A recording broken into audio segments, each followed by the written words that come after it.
one of our lead actors actually received so much pressure, so he has to withdraw 3 days before the shooting. That's just never happened in the film industry. He actually has a friend working for a government agency that called him to go home. Otherwise, Chinese government gonna go after you. You will be in serious danger. But I'm just giving you an example how hard to make a film like that. It's not only for Chinese, it's even for Westerners, it's the same thing. Our Bay Area innovator today is Yan Ma, director and co-writer of the new feature film, The Unrestricted War. Set against the turbulent early days of the pandemic, the film weaves together themes of censorship, fear, and global power struggles, while also highlighting the extraordinary strength of compassion and selflessness. In this episode, Ian shares the real-life stories that inspire the film, the immense challenges his team faced under intense pressure, and why he chose to risk his own safety to bring this powerful story to the screen. This is Bay Area Innovators, and I'm your host, Steve Espas. Jan, welcome to Bay Area Innovators. Thank you for having me. Great to have you here. We have you here from Toronto, Canada. So welcome to our program. I just watched your movie. It's your first feature film, The Unrestricted War, and I watched it twice, and I was very impressed. So I'm very excited to be able to talk to you about this movie that has just been released in Canada and in the US for that matter. We don't want to reveal the whole plot, of course, but it's mainly about a Canadian virologist who is in China. He's doing great. He has a fantastic family. He's having a company. Everything is going great. And then all of a sudden things change. He's being threatened by the Chinese government to steal a sample of his own lab, a sample from his own lab. Please tell us a bit about the plot itself, as much as you can reveal, but most importantly, how did you get inspired to do this story? Yeah, like you said, it's talking about the biologist escaping the country, and this film, the background of the story is actually the pandemic, right? So we mainly focus on the first 30 to 40 days of the pandemic. So that was the story background. We want to see how the protagonist and his family try to escape this very dangerous situation, very chaotic situation. And for the film, it's actually, yes, it was inspired by the pandemic itself. We wanted to talk about, so we were mainly focused on the beginning of the, how it started. So we wanted to reflect on how this happened, how the CCP, the Chinese Communist Party, uses power to weaponize this crisis for its political purpose, how they censor the information, manipulate the public, and eventually turn this local crisis into a global pandemic. Yes, and the use of soft power, we'll talk about it in a minute. Now, how much of the story is fictional and how much is true? Because I know there's some elements, some whistleblowers that are actually true things that happen. So what's fictional, what's true? That's a great question, yeah. I got asked a lot about the how much is true in the story. Let's see this. Like this story, like we carefully studied the events, and a lot of the information is very hard to find because, as you know, that in the environment in China, a lot of information are actually censored by the government. And many whistleblowers and even related people are actually silenced. So we have to do investigations and just research around this. So the whole story, the whole movie is like grounded in a lot of research. But it is a fictional film. But the message behind the story, I believe, is very real. Yeah. So I hope that answered your question. Yeah, again, we don't want to reveal too much of the plot, but from seeing it, I know a lot of the things actually are true events that happen. Now, let's talk about a bit the movie itself. For me, I see like there's a few different kinds of movies. It's the kind of movie that's entertaining throughout, that you have fun during seeing it in the theater, and then you walk out, you go home, you forgot everything, about the movie. And there are movies that are educational. You learn things and then you remember them for a long time. But then there are some movies that there are parts of it. There's a scene or something that happens that almost hits you like a piece of wood on your head, that like wakes you up and it says, wow, this is amazing. And then you may remember that for the rest of your life. And the top 2 movies in the world are considered to be Citizen Kane and Casablanca. And in both of these movies, there are these elements that something happens that you did not expect, and it makes it very amazing, to continue on, and it's what makes these movies, I think, at the top. And I think that your movie has these elements in addition to the entertaining part throughout. And that makes it, in my opinion, it deserves an Oscar. Tell us about how you thought about creating these elements. And some could be the soft power that's being used. Some are things that we're not going to mention because we want people to see the movie. But tell us more background of your thoughts, how you created the script. Well, like I mentioned, the script is grounded on a lot of research, and during we look into the pandemic, especially the beginning of the pandemic and some related events, we actually realized something, which is all this, like the things they did, the related events and the things they did in the pandemic, they actually highly align with a concept, a military concept called the unrestricted warfare. That is actually where the name of the film comes from. This unrestricted warfare is a military concept that brought up by 2 PLA, People's Liberation Army's colonels. They basically encourage China, encourage CCP to use all means necessary, all set of the traditional warfare to defeat their enemies. So that's why nowadays we have the economic warfare, we have the internet, the cyber warfare, we have the political warfare, all kinds of. So it's kind of beyond our traditional understanding of a war. To most of our audience, like we feel, war is like happening on battlegrounds between soldiers, but that's no longer the case anymore. It's this invisible warfare is actually happens every field in our life. Especially considering how close we are, tied to China at the moment.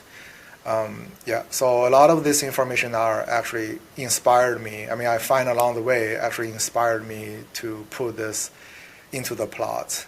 So we keep it entertaining, but also it actually have meaning for our reality. Now, like you said, many times when we think of the coercion and the warfare, we think of either torture or violence in some way. But in this movie, it really shows how the CCP, in this case, uses the soft power to pressure people, to make people do what they don't want to do, something bad, through the soft power, through appealing to their families or fame or money, or if nothing else works, then they go to worse extents. How was this received in the Chinese community in Canada? How is this movie perceived? Well, I have to say it's actually surprisingly well. We actually released in theaters, a nationwide theatrical release we had, and after I run into a lot of audience, and many of them are actually Chinese, because again, this is something I think Chinese people want to talk about, but they don't. They just need to have someone to have the courage and stand up to the CCP and tell a story like this. But deep down, I think they really appreciate it, because when I run into one audience, she was actually a nurse back in the pandemic. She just arrived in Canada, and she tells me that she said everything we portrayed in the film is actually real. The reality is only worse than what happened in the film. So basically, all the girls were like shaved their heads. They went to stay in hospital 24/7. Like it was chaotic. They are short on supplies and staff. Hospital is filled with patients are dying, and on the news nothing happened. On the TV everything's fine. So she was like this. Everything feels so unreal when she was in there, and and her family suffers through the the lockdown and everything. So when they arrived in Canada, they told me that everything we said in the film is actually true because they live through it. They live through it as a nurse in the hospital. So, that's what I'm saying. Like for a lot of Chinese people, when they see things like this, I would say, even a lot of people they are too scared to talk about it. But like deep down, they appreciate it. I think they appreciate it. Yes. There's also some elements in the movie of selflessness, and to me, this is such a crucial part. And we'll play a short clip here. Why are you doing this? They'll only kill you too. The only way to help the people is to give them the truth. Allowing them to decide what they want for themselves. No future can be built upon lies. One of the characters, Andrew, is telling Sophie, another character, how by telling her the truth, it's going to help to make people make the right decision, why truth is so important for making people making the right decision. And he has nothing to gain from it. And again, this reminds me of the movie Casablanca. At the very end, it shows this act of selflessness where Rick is not going with Ilsa, to run to the US, but he lets her go with her husband. It's an act of selflessness. If that movie, I think, was made with him going with her, it would probably be a top 100 or maybe top 500 movie. But that element itself that shows a huge act of selflessness, how people care about someone else or for a bigger cause rather than themselves, made a huge differentiation, making it the second best movie. I feel you showed that at least in a few cases. And again, that comes from your own experience, or how did you come up with those scenes? Like when I was studying some of the real individuals, right? Like a lot of the characters in the film is actually based on the real individuals, including the whistleblower of the pandemic, Dr. Lee, and also some citizen reporters that risk their lives enter the city and to deliver the true news to the world. So they have to break through the censorship, through the authoritarian government. That is very difficult because the whole city is surrounded by police and armies, right? So yeah, I was inspired by a lot of those individuals. They actually gave me courage too, because I've been working on this project like as a Chinese Canadian filmmaker. We knew in the beginning we're gonna face a lot of challenges. So and threats, even threats and real threats. I mean, those real individuals actually encouraged me to finish this project. Like I said, it is the most valuable thing I think that we should cherish as a humankind, right? I mean, nowadays in our culture environment, I think it's getting harder and harder for people to treasure this kind of value because we are more focused on individual feelings, our personal feelings, but it just in sometimes some critical moments, those values really, it means a lot. It really gonna create a difference for all of us. So we need to find the courage to do the right thing sometimes. Yes. Yeah. And there are other parts where the power of compassion also seems like it's melting steel and it's able to make breakthroughs that otherwise would not be possible. Please tell us about the difficulties you had in making the film and then, bringing it to the public. Oh, that's right from the beginning. We've been because I talked to my producers from the very beginning that making a film like that gotta put us in a lot of trouble, and just because we have many crew members that they are Chinese, they still have family members in China, just including myself. So, for example, because in this movie, you're not only exposing the crimes of the Chinese regime, but you're exposing their dirty secrets. You're exposing how they do these crimes. So that's why I think it's most dangerous. Yes, it is. Like all the family members actually facing a lot of pressure from the CCP. Like for example, my family, my family members were called to this local government office and threatened by their the secret place, and they were asked to like warn me right after the meeting that they know everything about me. They know everything I do in here in Canada. And and one of my immediate family members' income actually got cut off since the beginning of this project. So it's almost 2 years now. So they created a very difficult emotional and financial situation for us, especially for Chinese families. It's very, very difficult. Yeah, that's for me. And even the other crew members, including our actors, it's a very similar situation. Like one of our lead actors actually received so much pressure, so he has to withdraw 3 days before the shooting. That's just never happened in the film industry. That's because everything was customized. You know, all the wardrobe and everything is ready. And 3 days before the shooting, like he just can't like stand the pressure anymore because his family is all get so nervous. His friend calling him. He actually has a friend working for a government agency that called him to go home. Otherwise, the Chinese government gonna go after you. You will be in serious danger. And he's getting these phone calls in the middle of the night, like 2 a.m., 3 a.m. They call, just no one speaks on the other end. It just like in the end, he just couldn't handle the pressure anymore. He told me that I have to leave. But again, it just created a big chaos. But like, I don't blame him because for someone who grew up in the free world, I totally understand, you know, the kind of pressure he's gonna face. Because, you know, the people in the free world don't understand how when you're facing a government like that, that's like a one government against the individual. That kind of pressure is huge. It's unimaginable. So yeah, so I had a long conversation with him. Like I taught him that, you know, don't feel sorry, don't feel bad, please, because this is not your fault. It's actually this is CCP's fault, right?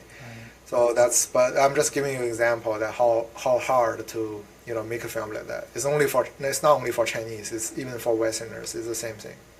So you had to replace the main character 3 days before shooting.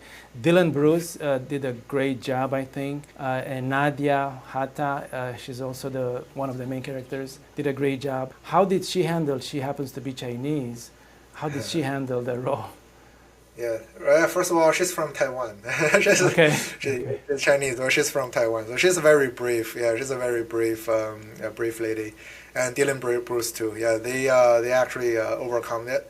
They all worried. They worried a lot. I mean, especially after what happened to the first lead, and everyone is worried. But that's why I'm saying that I really appreciate the effort everyone putting into the story. It's just amazing how I guess everyone. In some extent, they were encouraged by the story too, right? Like I said, like it's not only a story because this is based on a lot of real individuals. So what they did actually encouraged all of us as well. Yes. Yeah. Now again, this is your first feature film, which is amazing to come up with such a film. Can you please tell us why is this important for you? Why was it important for you to create this script, this story, and the movie itself? Well, I mean, as a Chinese Canadian filmmaker, like I mean, I have the access to the subject. Let's see, like for a lot of like the amazing directors in Hollywood, it's going to be very difficult for them to access information behind this subject because a lot of them, like I mentioned, they are buried or censored by the Chinese government. So we have to actually go through a lot of investigation to get those. Information out of China. We have to interview a lot of people to get what really happened, to understand what really happened. So it's very hard for them to access. And for Chinese filmmakers, it's just simply impossible for them to do it because so many brilliant Chinese directors, but they just can't do a film like this. So for me, I feel like me and my producer as well, like we feel this. That's why we feel like responsible to bring this story to light. We need to really reflect on it. Like I mentioned, that I think it's important for us to reflect on what happened so we can prevent it for the future. Because we may not really have a second chance if this happened again. If something worse than COVID happened in the future, if we are not prepared, we may not have a second chance.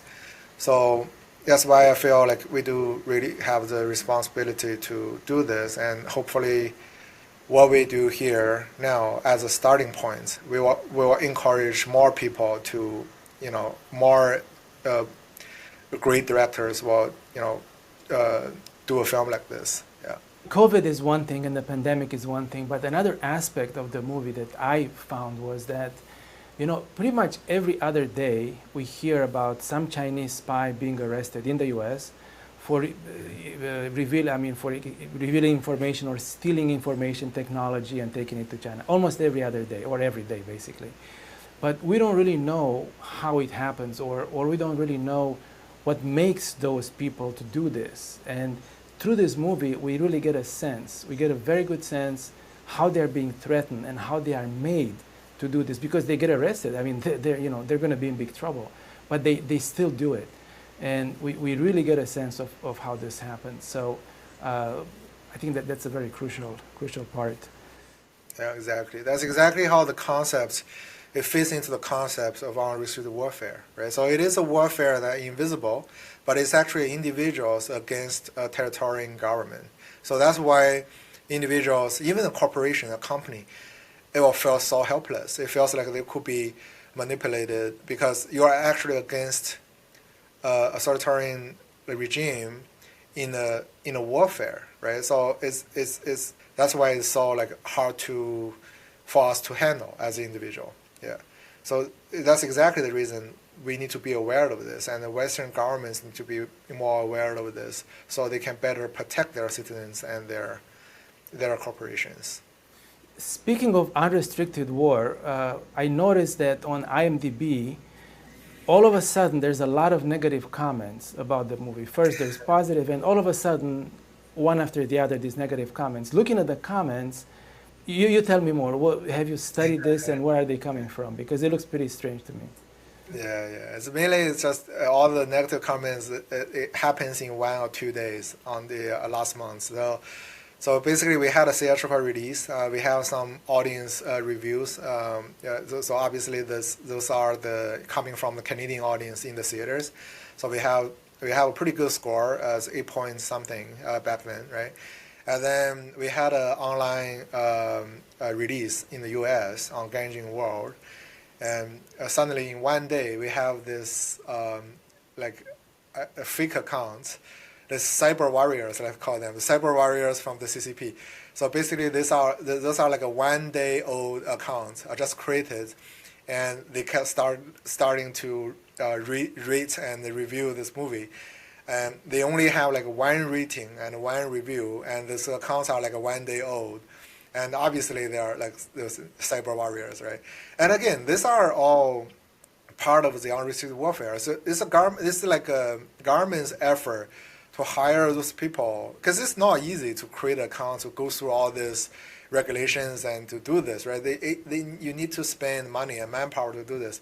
This is how you see a government actually hiring people to do this. And what happens to me, it's the same thing. So making this film is actually, it's like experiencing unrestricted warfare in real life, right? So all this is you witness how a authoritarian government uses power to attack you. Like even for a film, they will just do that.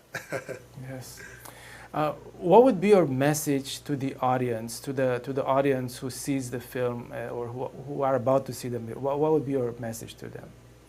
Well, I hope everyone enjoyed the story. I mean, I think it's a very exciting thriller. It's a political thriller, a medical thriller.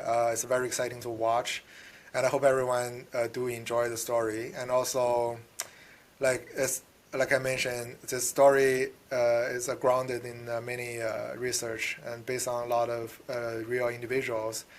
I think let's reflect on what happened, and hopefully it can help us find the courage to confront what is wrong in the future. Yeah. And the filming is all done in Canada, right? Yes, it is all in Canada. Yeah, it's no way we enter China. That's one of the big difficulties we have to face. Yeah, but I would say I have to say this, that what surprised me during the filming is this: we got so much support from the local Chinese community. Even a lot of people are scared. Like for example, we try to scout the locations. We want to rent some places, a Chinese restaurant. Like the owner are really scared that the government is going to go after them. It was very challenging, but we also receive so many support. For example, we get like people from the Hong Kong community. Like we have this Hong Kong protest thing happening in the Hong Kong street. So basically, we have like a 200 200 people from Hong Kong community just join the background actors for free, right? They will just say, "Oh, you don't have to pay us," and we bring our own office, we bring our own signs because we know exactly what happened. We were there, so we're gonna make everything look so authentic. And sometimes we have like a community group from some Chinese hiking group, some Chinese like a Falun Gong practitioner group. It's just so many Chinese community, they've been so supportive to us. Like that's why we can fill the streets. Like because this is actually a big topic. So we need a lot of background actors in the hospital, on the streets. So we have like hundreds of people on the streets in the middle of the night. So they bring their entire family here, like they work for the film. Like they are not charging us. So, this is the kind of support we receive from the community. I was very surprised because I was very touched and surprised. That's why I told you that in the beginning that, making a film like that, I do believe deep down for Chinese people, especially in the recent 15 years, more and more influencers like yourself, that they're delivering this real message, this truth into the Chinese community. So they are breaking their the brainwash system that the CCP built for them. So it's really weakening them, right? So I think this film is really a film about, ultimately it's about a weakening of a nation, weakening about Chinese people. Yeah, they're gonna stand up, to their government. There's another theme that's pretty much constant through the movie, and I can't help but notice that it's a theme of where people want to do the right thing, but they are being pushed by the CCP in this case to do the wrong thing. They're being pressured in so many different ways. So they have to struggle with this. It's either they do something really bad, or they follow their conscience, they do the right thing, but they can lose their family, their job, their career, probably their life, right? So there's this constant struggle, like how people can choose the right thing. Any thoughts on that? Any comments? Because I think that's a very powerful theme throughout the movie. It has something to do with my personal experience, like as a Chinese, because I grew up there in China. Because I came to Canada when I was 22 years old. So basically, I knew exactly how people were brainwashed since they were kids, and how this systematic, control works, right? The two main the means they use to control people, one is hatred, the second is fear. It happens everywhere, like in every corner of the Chinese society.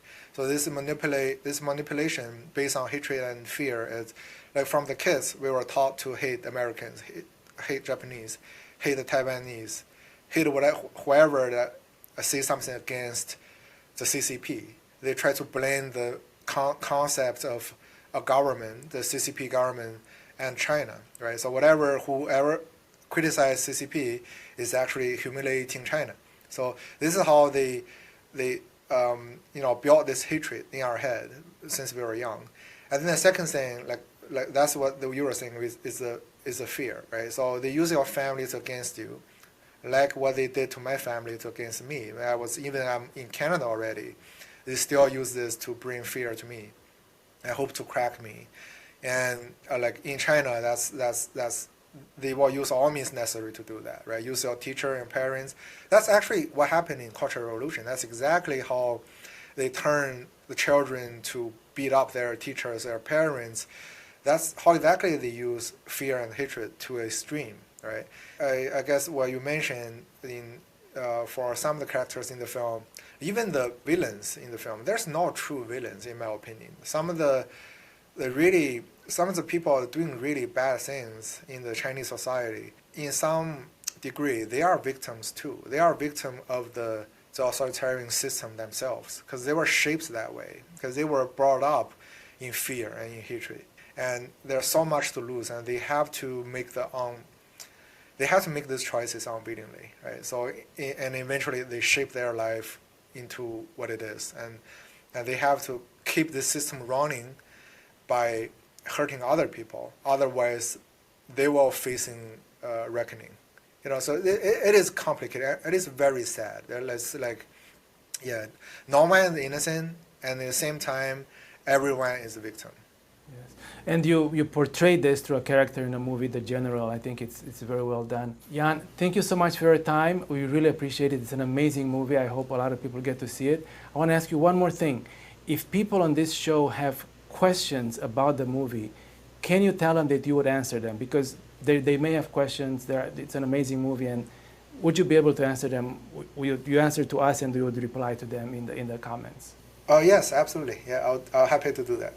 Fantastic. So if our audience has questions, I had questions, and I think it's because in some ways a mystery, but at the same time it's pretty clear. So again, Jan, thank you so much for your time. I appreciate it, and we look forward to your next movie.